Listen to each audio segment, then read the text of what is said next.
네, 오늘은 로마서 11장 말씀입니다. 네, 미래학자들은 한국 교회가 점점 더 어려워질 것이다라고 전망하기도 합니다. 점점 더 예수님을 믿는 사람들이 사라져갈 것이고 교회 학교는 사라져갈 것이며 유럽의 많은 교회들처럼 텅 빈 예배의 공간만 남을 것이다라고 전망합니다. 어쩌면 유럽의 교회들은 그들이 가진 역사나 그런 가치라도 있어서 건물은 남아 있을지라도 한국의 교회들은 다 사라질 수도 있겠다라고 전망하는 것이죠. 위기라는 말이 있습니다. 인터넷 포털 네이버의 국어 사전을 보니까 위기를 위험한 고비나 시기 이렇게 표현을 하고 있습니다. 이러할 때 우리 나름대로 해결 방법을 찾죠. 그리고 우리 그리스도인들이기 때문에 하나님의 말씀에서 그 해결을 찾아보도록 하겠습니다. 오늘 본문에는요, 위기감을 느낀 한 무리들이 나타납니다. 무엇에 대한 위기인가 하면 로마에서 살아가는 유대인들이었고요. 그동안 하나님이 유대인들을 선택했고 그래서 구원받은 백성이다라고 스스로 생각해 왔었던 그런 사람들입니다. 그런데 하나님의 구원이 유대인이 아닌 다른 나라 사람들이 향한 메시지를 계속해서 듣게 되는 것이었습니다. 유대인이어서 구원받는다라고 생각했던 그들의 자존심과 그리고 신앙과 생각이 전부 다 무너지게 됐던 사람들이죠. 유대인이 아니어도 구원을 받을 수 있다는데, 그리고 예수님을 믿어야 한다고 하는데, 유대인들 중에는 예수님을 믿지 않는 사람들이 많고 유대인들이 이방인이라고 생각했던 다른 나라 사람들은 점점 더 예수님을 믿는 사람들이 늘어가고 있었습니다. 그래서 유대인들은 위기감을 느꼈던 것이죠. 아, 하나님이 우리 유대인들을 버리셨구나. 그렇게 위기감을 느꼈던 것입니다. 그때 바울이 하는 말이 있었습니다. 1절 말씀인데요. 제가 읽겠습니다. 그러므로 내가 말하노니 하나님이 자기 백성을 버리셨느냐? 그럴 수 없느니라. 나도 이스라엘이요 아브라함의 씨에서 난 자요 베냐민 지파라. 하나님은 자기 백성을 버리지 않으신다라고 말하고 있습니다. 그리고 바울 스스로도 이스라엘 사람이고 아브라함의 씨에서 난 사람이며 베냐민 사람, 즉 유대인이다 이렇게 얘기를 하고 있는 것이죠. 로마서를 쓰고 있는 바울은 확고한 믿음이 있었습니다. 자기 백성을 하나님께서 버리지 않으신다라는 믿음이죠. 구약의 열왕기상을 보면 하나님이 자기 백성을 버리지 않는다라는 말씀이 있는데 6장 13절 말씀도 제가 읽어보겠습니다. 내가 또한 이스라엘 자손 가운데 거하며 내 백성 이스라엘을 버리지 아니하리라 하셨더라. 네, 하나님은요, 자기가 백성 삼은 그들을 절대 내버려 두지 않는 분이시다라는 이러한 믿음을 구약을 통해서도 바울은 알고 있었던 것이죠. 그리고 오늘 본문에서 바울은요, 하나님은 자기 백성을 버리지 않으시는 분이시다라고 이렇게 얘기하면서 유대인들을 안심시키면서 엘리야에 대한 이야기를 시작하고 있습니다.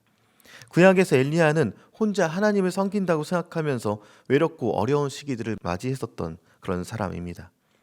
스스로 그는 힘든 싸움을 하게 될 것이다 라고 생각되어서 절망하고 위기감을 느끼고 있었던 것이죠. 그래서 그는 하나님께 말합니다. 열왕기상 19장 10절에 보니까 말하기를 그가 대답하되 내가 만군의 하나님 여호와께 열심히 유별하오니 이는 이스라엘 자손이 주의 언약을 버리고 주의 제단을 헐며 칼로 주의 선지자들을 죽였음이오며 오직 나만 남았거늘 그들이 내 생명을 찾아 빼앗으려 하나이다. 이렇게 엘리야는 주위를 돌아보면서 외롭다라고 힘들어하며 하나님께 아뢰었었습니다. 하나님을 믿는 자가 자기 혼자뿐인 것 같으며 이제 죽을 것 같다는 위기감을 느꼈던 이 엘리야는요, 그저 하나님 앞에서 울고 있을 뿐이었다는 것이죠.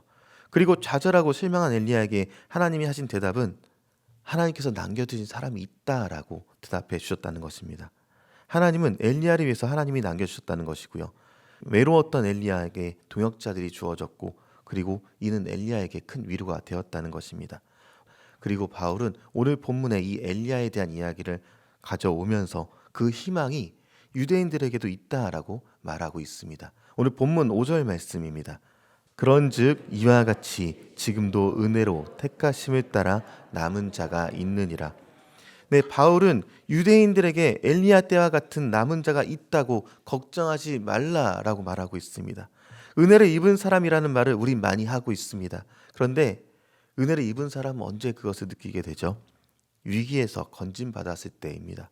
어려운 가운데 있을 때, 그것을 해결할 도움을 얻을 때 은혜를 입었다라고 표현합니다. 하나님은 위기 가운데 있는 사람들에게 은혜를 주십니다. 주위를 둘러보아도 우리만 예수 믿는 것 같고 사람들이 우리를 어렵게 해도 하나님이 우리에게 은혜를 주신다라고 말씀하시는 것입니다. 위기라는 이 말을요, 어떤 사람은 위험한 기회다라고 표현을 했습니다. 멋진 말이다라고 생각합니다. 위기이고 어려운 상황이니까 나를 단련하고 변화시킬 수 있는 기회다라는 것이죠. 위험할 때 절망에 빠져서 아무것도 못하고 허우적거리는 것이 아니라 이를 기회 삼아서 일어날 발판 만들어 희망을 가진다라는 것입니다. 바울은 이방인을 보면서 유대인들이 이방인들의 열심히 하는 모습을 보면서 시기가 나서라도 더욱더 예수님을 따라갈 것이다라고, 그래서 소망이 있고 희망이 있다라고 말하고 있는 것이죠. 그리고 바울은 오늘 본문에서 위기를 보았으며 이를 통해 희망과 소망을 본다까지 이야기를 했습니다. 저는 바울뿐만 아니라 지금을 살아가는 우리 그리스도인들을 보면서 어쩜 위기의 시대를 살아가고 있다 이렇게 생각이 됩니다. 하나님을 섬기는 사람들이 점점 더 사라져가기에 위급한 상황이긴 하지만 위험하지만 기회이며 또 소망과 희망이 있다라고 보는 것이죠. 하나님은 자기 백성을 사랑하시고 버리지 않으시며 지켜주시는 분이기 때문에 그렇습니다. 하나님은 우리를 내버려 두시지 않으시는 분이십니다. 오늘 말씀은 동역자에 대한 이야기, 바로 남은 자에 대한 이야기가 주제가 됩니다. 남은 자란 어떤 일 이후에 남겨진 사람들을 지칭하고 있습니다. 구약 성경에서의 의미는 패전으로 인해서 백성들이 자기 나라에서 추방되거나 끌려간 후에 본토에 남아있는 사람들을 의미하기도 했고, 후에 남은 자에 대한 개념 발전되어서 하나님께서 불러 모으시고 구원하시는 하나님의 백성을 의미하는 단어로 쓰여지게 되었습니다. 사도 바울 당시뿐만 아니라 지금도 은혜로 택하심을 받은 자가 곧 남은 자, 바로 우리 성도들이 남아 있습니다. 그런 측면에서 보면요, 우리가 이 시대의 남은 자들이며 이 남은 자를 생각해 보면서 1절 말씀을 다시 한번 보면, 그러므로 내가 말하노니 하나님이 자기 백성을 버리셨느뇨 그럴 수 없느니라, 이 말은 우리에게 큰 위로가 되게 됩니다. 남은 자 사상 속에는요, 끝까지 그의 백성을 버리지 아니하시는 하나님의 사랑이 담겨져 있습니다. 이스라엘 백성들은 하나님의 말씀을 오래전부터 들었고 배웠고 알았지만 순종하지 않았던 사람들입니다. 말씀을 따라 약속을 따라 예수님께서 오셨지만 그들은 그를 거부했고 십자가에 죽이기까지 했죠. 그래서 오늘 본문에 이렇게 순종하지 않는 이스라엘에 대해서 그러므로 내가 말하노니 하나님이 자기 백성을 버리셨느냐, 이런 질문이 그들에게 있었던 것입니다. 그리고 이에 대한 사도 바울의 대답은 결코 그럴 수 없느니라입니다. 5절에 보면 지금 남아있는 자들도 있다라고 명확히 말하는 것이고요. 사도 바울은 엘리야 시대 때 남아있었던 것처럼 지금 남은 자들에 대해서 다시 한 번 더 확고히 하면서, 그리고 이 서신을 로마 교회에 보낼 당시에 예루살렘에도 남은 자들, 지금도 남아있는 자들 그렇게 있다, 우리에게 끝까지 증언하고 있는 것입니다. 우리에게도 하나님은 은혜로 우리를 택하셔서 이 시대의 남은 자로 삼아 주셔서 이 사랑을 보여주고 계십니다. 위기 가운데 있을 때 하나님이 주신 은혜의 선물이 바로 옆에 있는 우리 교회이며 성도임을 기억하시기 바랍니다. 그 다음 조금 더 넓은 의미로 우리 가정이 위축되어 있고 또 위기 가운데 있는 다른 가정에게 하나님의 남은 자, 동역자가 되길 소망합니다. 위기의 세상 속에서 하나님의 은혜를 비추는 귀한 성도가 되기를 축원합니다.